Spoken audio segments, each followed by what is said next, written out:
வாக்கு சொல்லி வரங்களை கொடுத்து அப்படியாகவே முச்சந்தி பார்த்து அமர வைத்து விட்டு தன்னுடன் வந்த தேவமுகவர் முனிவர்களை அழைத்து கொண்டு வா பாலைவன சோலையிலே வந்து அப்படி தலையில் உள்ள கங்கையை தரையிலே இறக்கி வைத்து அக்னியா இருந்த மன தண்ணீராக குளிர் செய்து கூட வந்த தேவாதி தேவமுகவர் முனிவர்கள் எல்லாம் பலவிதம் மலர்ச்செடியாகவே அமர செய்து ஐம்பொன்னலை அடக்கி உடக்கி கொண்டு மதலை இதழாக்கி ஆண்டவர் சிவபெருமான் செவ்வரளி புஷ்பத்துக்குள் சிவனார் சிவலிங்கமாகவே கொடுத்திருந்தார்.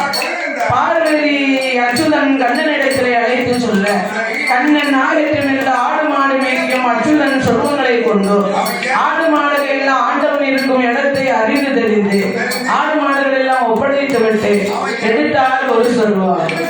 அவர் எப்பேற்பட்ட சொர்வத்தை கொண்டார். ஒரு பெண்ணாலதான் ஒரு மானிடரை மறைமுடிக்க முடியும். அதனாலே பெண் சொர்வம் எடுக்க வேண்டும் என்று என் பெருமான் கோபால கண்ணன் வனமோகினி சொர்வங்களை எடுக்குகிறார். எப்பேற்பட்ட சொர்வத்தை எடுத்தார் தெரியுமா? அவரோ என் பெருமான் கோபால் பெருமான்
கண்ணாலே கண்டபோது அப்பம்மா ஏ மோகினி உன் ஊரு பேரு நாடு என்ன என்று சொல்ல மலையாள தேசம் காஞ்சனாமாலை மலையரசன் பெற்ற மக்கள் அக்காதங்க 8 பேரு.